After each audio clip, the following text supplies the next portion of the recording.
After testing more than 40 budgeting apps, Copilot Money is one of the top 15. So here's an updated review of Copilot for 2025. Hey there, I'm Brittany Flammer. I'm a certified financial coach and the creator of Fit Finance Club. This is just an overall review of Copilot Money. I will show you how they link to Amazon and Venmo along with my honest opinion at the end. First, most important thing to know is that Copilot is only for Apple devices. It only works on your iPhone, iPad, or Mac, no Android or anything else. There is not a web-based version. Even on your computer, you have to download the app. Now, if that turns you off right away, check out my video. I'll have a link playing up there with the top 15 budgeting apps. And as a little hint, Copilot's not number one. Let's go ahead and start with the dashboard. At a glance, the dashboard will show you a little bit of everything. It's very colorful, lots of emojis. It is kind of a lot to take in all at once. For me, it was a little bit too much at first until I learned what everything meant. Inside of the dashboard, there is the monthly spending. That dotted line is your trajectory for the month, and you can see how you are doing. So the green right there means I am under budget. It shows I'm $1,297 under budget for the month. If you click on that top right icon, it is going to take you to all of the transactions. There is also a transaction review, kind of everything you need to know about your transactions at a glance. Shows you the store, the account the money comes from, the category, the amount of a purchase. That little box will let you, on the left, will let you edit multiple transactions at once. And that blue dot right there, that means it needs to be reviewed. So these are all transactions that have not yet been reviewed. Also in the top right, it's showing you not really your net worth, but it's showing you your assets and your debt. Show you your total assets, whether they're up or down. Blue line is your assets over time. That reddish orange line is your total debt.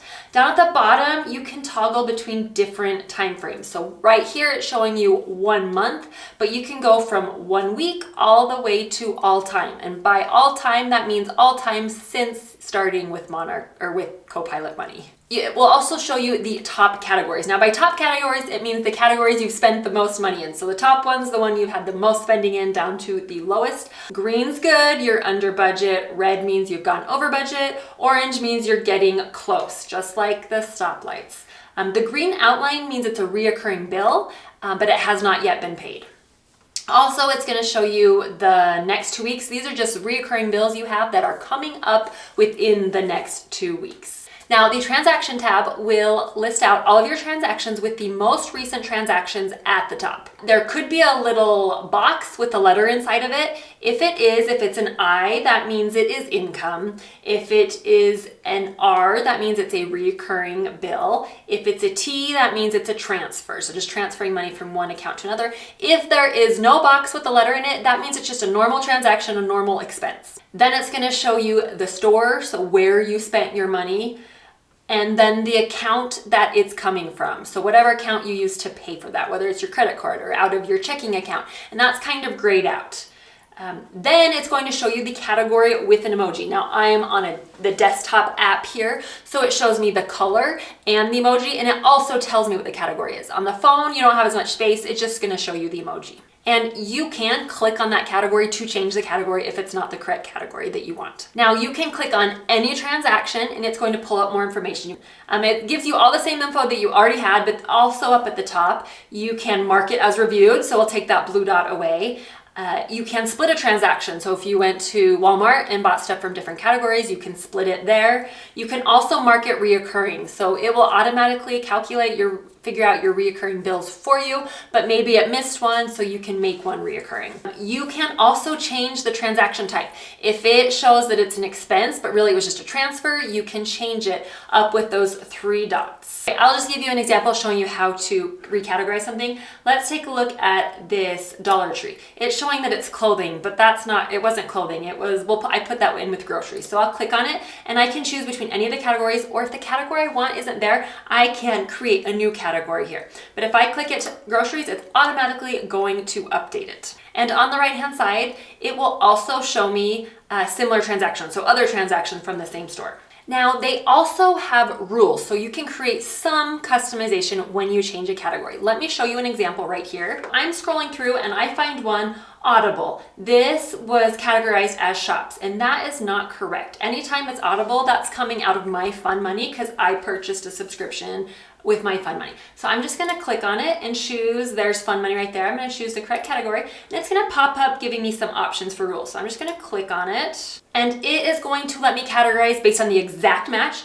So anything that comes in exactly like this with Audible, or if I do partial match, I can edit it. So I can delete or add. So this is good for stores like maybe Target or Target.com. If you want it to be a partial match and just says anything with Target gets categorized as this, you can adjust that right there. So there's a little bit of flexibility, and then it's showing you, it's pulled in my 2 transactions that it's going to affect. So if I change that to fun money, it's going to update both of these, which is great. And it was in December I started my subscription. That's what I want. So I will create a rule, and it is going to retroactively go back and change all of those categories. There is also the option to filter and search for different things. So you can search right over here or up here, the magnifier icon, or you can just filter. You can choose an account, look at whatever specific account you want. And then category, you can click multiple. Let's say I want to see how much I spent on Christmas, and I can add how much I spent for my children. I can filter through that. You can manually add a transaction right up here with the plus sign, or you can download and export your transactions. Moving on to the accounts that you have linked, it's going to show you your assets and your debts for all of your accounts.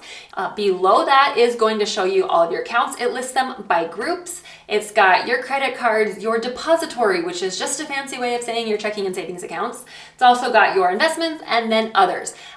It is going to give you the total balance for all of the accounts. If you click on it and expand it, it will show you each individual account that you have linked. If you want to go ahead and open up the investments tab, it's going to show you all of the investments you have linked. It's going to show you your total balance. It's going to show you all of your accounts linked. You can see here I only have 1 account linked, but inside of that account, it's going to show you your allocations, your holdings. It does not show you your transactions within that account. It's just going to show you your balance, those holdings. Now let's move on to the categories tab. This is essentially your budget tab. On the very top is going to show you the total spent so far compared to how much you had budgeted to spend. And that little graph, the circle graph, is showing you how much you have spent. The different colors represent the different categories.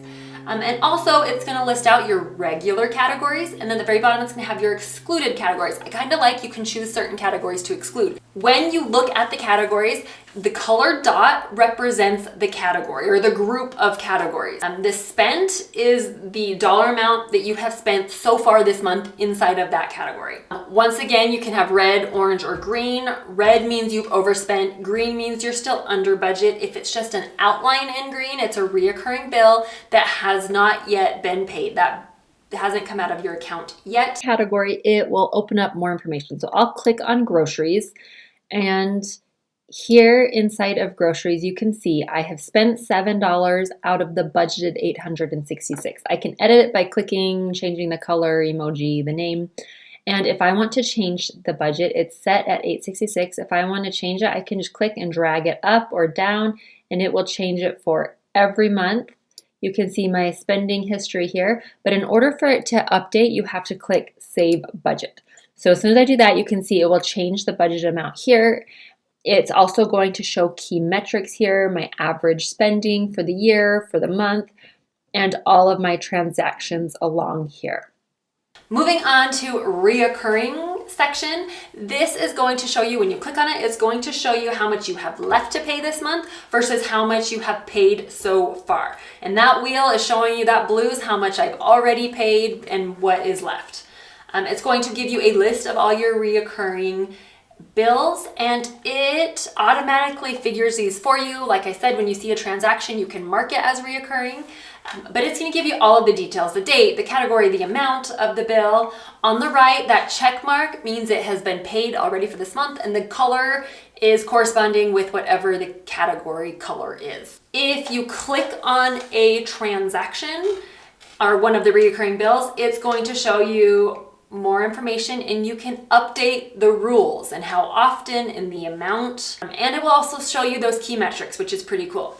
Now, there is supposedly a cash flow tab inside Copilot Money. I've seen it. It looks like it's great. You can see I do not have that in my account.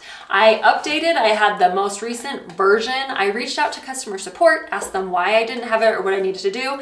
And I can see that they have responded, but when I click on it, nothing happens. So I can't see their response. So I do not have access to the cash flow tab. Now moving on to probably one of the most important features is the Amazon Lab. You can toggle this on and off in settings. You can link one Amazon account to the device. So if you choose to turn it on, it's going to ask you for your Amazon login. You enter in that, and it's going to link to your Amazon account. It is automatically going to search for Amazon transactions inside of Copilot and inside of your Amazon account that match. They're looking for the exact same dollar amount that are within a couple of days each other. If they find them, they will match them and categorize them for you. Now, I do have to add, this doesn't work with Amazon Fresh, Amazon Digital, or Whole Foods. And you're going to have to re-verify your Amazon account every couple of weeks. It will pop up prompting you to do that, but you'll have to do that often. When you link your Amazon account, it's going to import your 5 most recent transactions. It will not go back any further than that, just your 5 most recent. And then once it's linked, it will continue to import your future ones. So I've got mine pull up, but you can see here, I have a total for $21.34. And they already found it and matched it. So I bought 2 packages of page protectors. So this was categorized as shop. But you can see here, this transaction, I can't assign. So it did not find anything because the total was $0 because I paid for this water bottle with a Amazon credit. So I can't assign it to anything. If I click on it, it will show me the Amazon. It didn't find a match. I can look and try to match one, but I'm not going to find match because it was $0. Same if I scroll down here, I bought a Bluetooth keyboard. So I'm looking for $37.42. It did not find anything. So if I click on it, I can scroll through and look at my Amazon transactions, but I'm not finding any. And that's because I paid for this with my business credit card because it was for my business. It wasn't for my personal. And I don't have my business card linked here in Copilot. So it didn't find the match. So the Amazon feature is really amazing. The issue that I have run into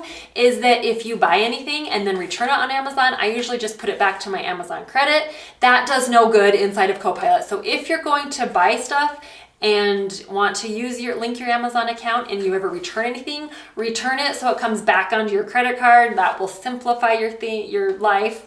Or if you use different cards that are not linked in your Copilot, you just have to be careful with that. Next up is the Venmo Lab. So you can link your Venmo account, but you're not really linking your Venmo account. What you do is you enter in your Venmo information. It's going to send you an email to the email address you use for your Venmo account. Essentially what it does is every time you pay for something with your Venmo account, it sends you an email, and that email they will forward to your Copilot account. I had issues setting this up. I have done this with other apps and it has worked. I was having issues, so I don't have mine linked. It didn't get linked. I'm sure I could figure it out. I don't use Venmo enough to matter that much. I just like to keep mine not linked, and I just know that every time a Venmo transaction comes in, it's probably going to get categorized as a transfer. I need to make sure it gets categorized. Overall, I think Copilot is a good budgeting app. It's very visual and it gives you a ton of information. I think for some people that might be too much information, a little bit overwhelming, but it does give you lots of information. It's simple. I love how much history they give you and how much they show you. And I love the fact that they can link to Amazon. I think it's a little bit glitchy, not perfect. The thing that's big for me is only Apple devices. It's really a lot easier to set up on a computer and then use the app on your phone or iPad from then on, but it's really hard to set up on your phone. So if you don't have an Apple computer, just beware, it's rather complicated. And I really don't like the fact that it's an app. I would much rather have a web-based version because then I have no issues, no updates, none of that. But I do think it's a pretty good app overall. If you're not so sure that it's for you, check out my video right up there with the top 15 budgeting apps to see if you can find one you like better. Thanks so much for watching. See you in the next video.